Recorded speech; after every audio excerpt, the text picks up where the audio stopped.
Hi friends, నేను మీ Ramakrishna Tenela. Welcome to my YouTube channel.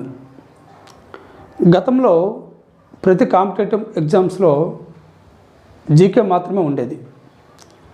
But ప్రస్తుతం ప్రతి కాంపిటేటివ్ పేపర్ కూడా అర్థమెటిక్ రీజనింగ్తో ముడిపడి ఉంది.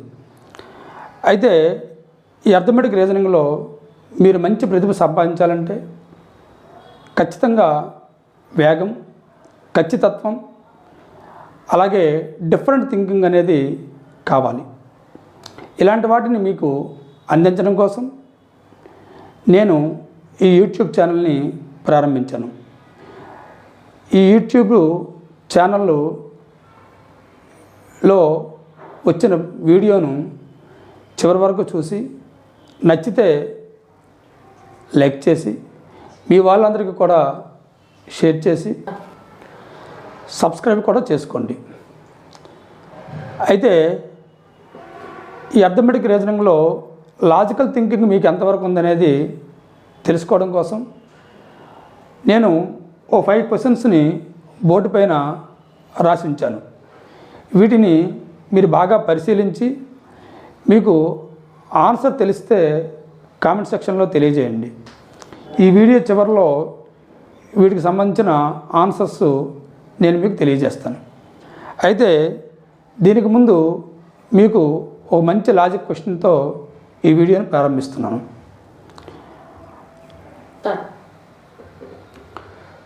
ఒక కొండపైకి ఓ బస్సు ఎక్కుతుంది. ఆ బస్సులో చాలామంది ప్రయాణికులు ఉన్నారు. అయితే ఆ ప్రయాణికులతో పాటుగా ఓ కొత్తగా పెళ్ళైన జంట కూడా ఉంది. ఈ కొత్తగా పెళ్ళైన జంట ఓ ప్లేస్లో దిగాలనుకున్నారు. వారు ఏ పని మీద దిగాలనుకున్నారో మనకు అనవసరం. అయితే వాళ్ళు దిగాలనుకున్నారు, బస్సు ఆగింది, వాళ్ళు దిగిపోయారు. వీళ్ళు చూస్తుండగానే బస్సు ముందుకు మూవ్ అయింది. ఈలోపు ఓ పెద్ద బండరాయి కొండపై నుండి దొర్లుకుంటూ వచ్చి బస్సు మీద పడిపోయింది. బస్సులో ఉన్న డ్రైవరు శృతి తప్పాడు, బస్సులో అయి తప్పింది. బస్సు వెళ్ళి ఓ పెద్ద లోయలో పడిపోయింది. ఈ బస్సులో ఉన్న ప్రయాణికులందరూ కూడా పెద్దగా ఆహాకారాలు చేసుకుంటూ చనిపోయారు. ఈ దుస్సంఘటన చూసిన ఈ కొత్తగా పెళ్ళైన జంట వీరు అయ్యో ఆ బస్సులో మేమున్నా చాలా బాగున్నాయి అని బాధపడుతున్నారు. ఎందుకు?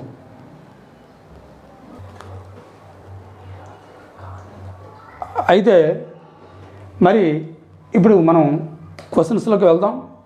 ఈ క్వశ్చన్స్లో ఫస్ట్ క్వశ్చన్ జాగ్రత్త వినండి. 11, 22, 44, 88, 176 నెక్స్ట్ నెంబర్ సిరీస్ ఏంటి అనేది అడిగారు. మరి సాధారణంగా ఆలోచన విధానం 11కు డబుల్ 22, 22 డబుల్ 44, 44 డబుల్ 88, 88 డబుల్ 176, 176కు డబుల్ 352. మరి ఆప్షన్స్లో ఉండాలి, కానీ లేదు. ఇలాంటప్పుడే డిఫరెంట్గా థింక్ చేయడం అనేది మనకు రావాలి. మరి దీనికి ఆన్సర్ తెలుసుకుందామా? ఓకే, జాగ్రత్తగా వినండి.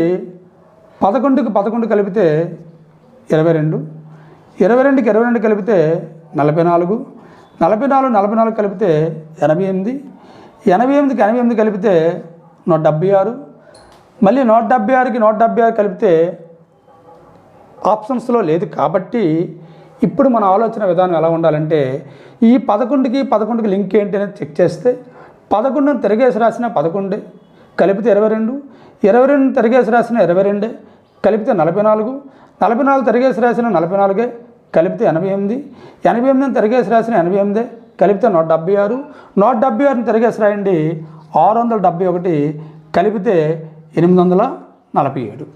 సో ఇలాంటి బిట్స్ ఖచ్చితంగా మనం ఆన్సర్ చేయగలిగితే మనం ఆ కాంపిటేటివ్లో మంచి ర్యాంకు సంపాదించవచ్చు.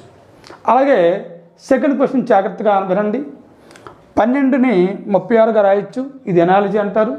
80ని ఎలా రాయొచ్చు అనేటప్పుడు సాధారణమైన ఆలోచన ఎలా ఉంటుందంటే 12 మూలు 36 కాబట్టి 80 మూలు 240 ఆప్షన్లో ఉందనుకుంటాం. బట్ ఆప్షన్లో చూడగానే లేదు. సో ఇప్పుడు మనం లేనప్పుడు డిఫరెంట్గా థింక్ చేస్తే కాదు అంటే కరెక్టే, కానీ 12×36 అనేటప్పుడు మనకు ఆన్సర్ రాలేదు కాబట్టి ఇంకా ఈ నెంబర్ మీద మనకు కమాండింగ్ రావాలి. మరి నెక్స్ట్ వీడియోలో నెంబర్ మీద కమాండింగ్ ఎలాగనే చెప్తాను. బట్ ముందు ఈ 12 ఎలా రాయొచ్చు అంటే 2³ + 2² 2³ 8, 2² 4 కలిపితే 12. అలాగే 36ని 3³ + 3² రాయొచ్చు. 3³ 27, 3² 9 కలిపితే 36. 80ని 4³ + 4² రాయొచ్చు. 64 + 16 80. మరి నెక్స్ట్ వచ్చే ఆప్షన్ 5³ + 5². 5³ 125, 5² 25 కలిపితే 150. ఓకే.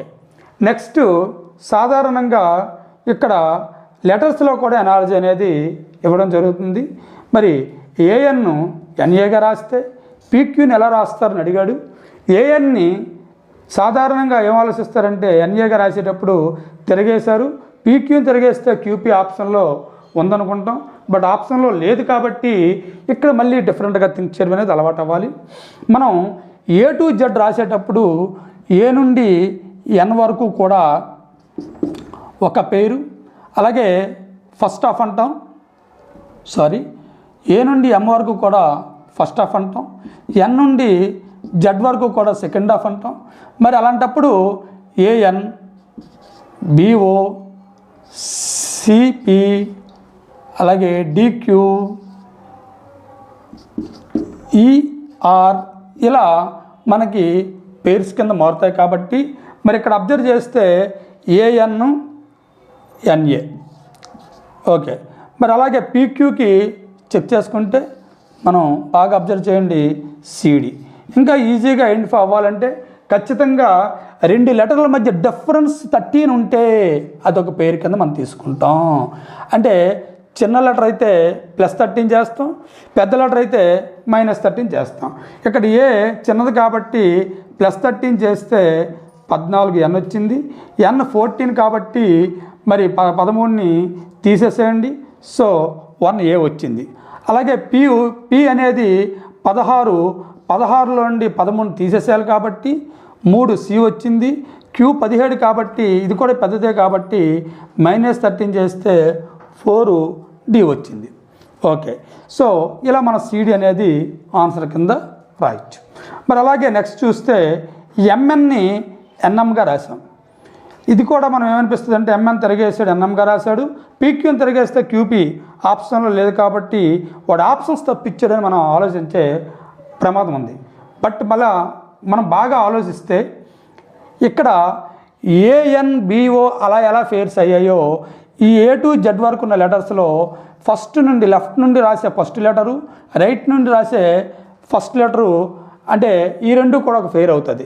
సో AZ, అలాగే BY, అలాగే CX అలా వెనక నుండి వచ్చే లెటరు ముందు నుండి వచ్చే లెటరు కలిపి ఫెయిర్ అవుతుంది. మరి అలా ఫెయిర్ అవ్వాలంటే ఈజీ వే ఏంటంటే 2 లెటర్స్ యొక్క ఎడిషన్ 27 కావాలి. ఎం అంటే 13, ఎన్ అంటే 14 కలిపితే 27, ఎన్ అంటే 14, ఎం అంటే 13 కలిపితే 27. మరి పి అంటే 16 కాబట్టి ఎంత కలిపితే 27 వస్తుందో చెక్ చేసుకుంటే మరి 11 కలిపితే 27 అంటే కే. అలాగే క్యూ అంటే 17 కాబట్టి మరి ఎంత కలిపితే 27 వస్తుందంటే 10 అంటే కేజే. ఇక్కడ మనం ఎప్పుడైనా ఈ లెటర్స్ మీద కమాండింగ్ రావాలంటే మనం నెక్స్ట్ వీడియోలో చెప్తాను. A to Z వరకు ఎంత ఈజీగా మనం ఐడెంటిఫై చేయొచ్చు అనే విషయాన్ని మీకు నా నెక్స్ట్ వీడియోలో ఖచ్చితంగా అర్థమెటిక్ రీజనింగ్లో ఉన్న ఆల్ఫాబెట్స్ మీద కానీ నెంబర్స్ మీద కానీ ప్రతి షార్ట్ కట్ మీద మీకు కమాండింగ్ వచ్చేటట్టు ప్రతి ప్రాబ్లమ్ని ఈజీగా సాల్వ్ చేసేటట్టు నేను మీకు తెలియజేస్తాను. అలాగే ఓ ఎగ్జాంపుల్ ఇలా ఇచ్చాడు. ఇది కూడా లెటర్ సిరీస్లోనే మనకి ఇవ్వడం జరిగింది. సో నెంబర్ సిరీస్ అలాగో లెటర్ సిరీస్ కూడా ఇస్తారు. ప్రతి కాంపిటేటివ్ ఎగ్జామ్లో ఖచ్చితంగా 2-3 బిట్స్ ఉంటాయి. మరి అలా చూస్తే MAMJJAS బాగా అబ్జర్వ్ చేస్తే ఇక్కడ 2 Mలు ఉన్నాయి, 2 Aలు ఉన్నాయి, 2 Jలు ఉన్నాయి. బట్ 2 Sలు ఉండాలనుకుంటాం, అది భ్రమ. కానీ లేదు కాబట్టి చాలా జాగ్రత్తగా ఆలోచిస్తే ఇక్కడ ఇంకా డిఫరెంట్ థింకింగ్తో మనం వెళ్ళాల్సి ఉంటుంది. ఇలాంటివన్నీ ప్రాక్టీస్లో భాగంగా ఆలోచన విధానం వస్తుంది. సో ఇక్కడ జాగ్రత్త చూస్తే March, April, May, June, July, August, September, next వచ్చేది అక్టోబర్లో ఫస్ట్ లెటరు ఓ అనమాట. ఇలా మనం ప్రతి క్వశ్చన్ని కూడా డిఫరెంట్గా థింక్ చేసి ప్రశాంతంగా ఆలోచించగలిగితే అర్థమెటిక్ రీజనింగ్లో మంచి స్థాయిలో ప్రతిభ కనబరుస్తాము. సో ఈ 5 క్వశ్చన్స్కి ఆన్సర్స్ మీకు సంతృప్తి ఇచ్చాయనుకుంటాను. సో ఇప్పుడు మరి ఇంకో క్వశ్చన్ కూడా మీకు అడుగుతాను, జాగ్రత్తగా వినండి. చివరగా మరో క్వశ్చను. 100 మీటర్ల పొడవగల ఒక పొలం గట్టు మీద ఒక రైతు ప్రతి 10 మీటర్లకు ఒక చెట్టు చొప్పున నాటితే ఆ గట్టు పైన మొత్తం ఎన్ని చెట్లు నాటగలరు? First option 10, second option 20, third option 9, fourth option 11. మరి ఇది కూడా లాజికల్గా ఉంటుంది. ఇవన్నీ కూడా ఎగ్జామ్స్లో అడిగినవే. సో ఇలా మనం డిఫరెంట్గా థింక్ చేసేవన్నింటినీ కూడా బాగా చేయగలిగితే ఖచ్చితంగా మనకి మంచి ర్యాంక్ అనేది సంపాదించగలం.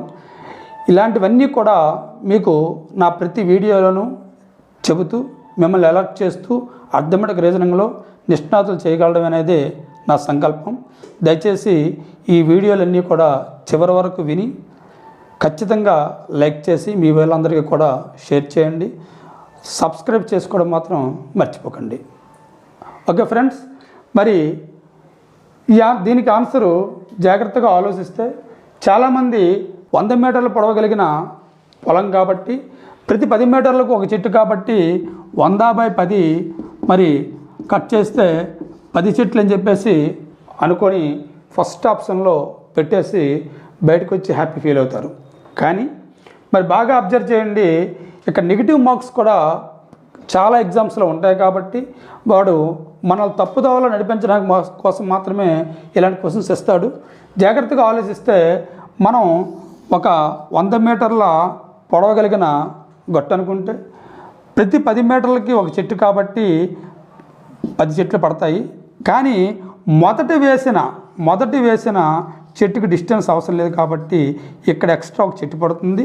కాబట్టి టోటల్గా మనకి ఈ 10తో పాటు 1 2 3 4 5 6 7 8 9 10. సో ఈ 12తో పాటు మొదట వేసిన చెట్టుతో కలుపుకొని 11 చెట్లు మాత్రమే వేయగలడు. కాబట్టి మరి ఇలాంటివి జాగ్రత్తగా ఆలోచించుకోవాలి. అట్ ద సేమ్ టైం మరి మొదట నేను ఓ లాజిక్ క్వశ్చన్ అడగడం మీకు జరిగింది. మరి ఆ క్వశ్చన్కి ఆన్సర్ చాలామంది చేస్తుంటారు.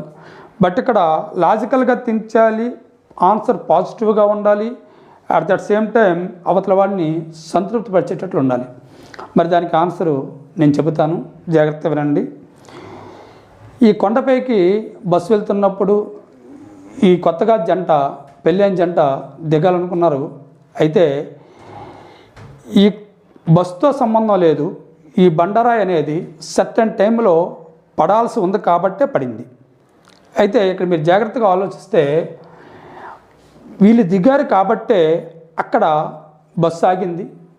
బస్సు కొంత టైంని వేస్ట్ చేసుకుంది.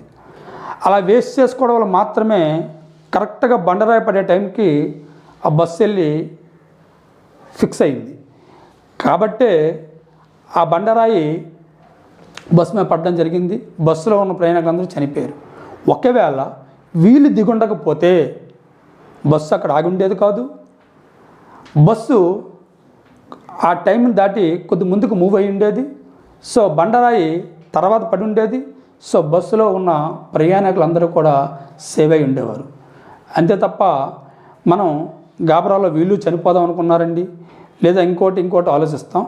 బట్ ఇక్కడ ప్రయాణికులందరూ కూడా రక్షించబడేవారు అనేది వీళ్ళ ఉద్దేశం.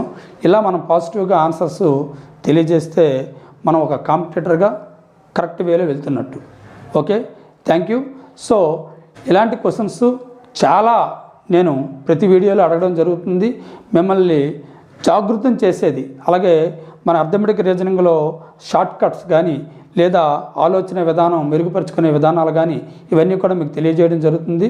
మరి ఈ వీడియోని చివరి వరకు చూసినందుకు ధన్యవాదాలు.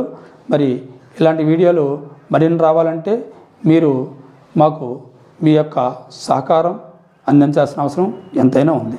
Thank you to all.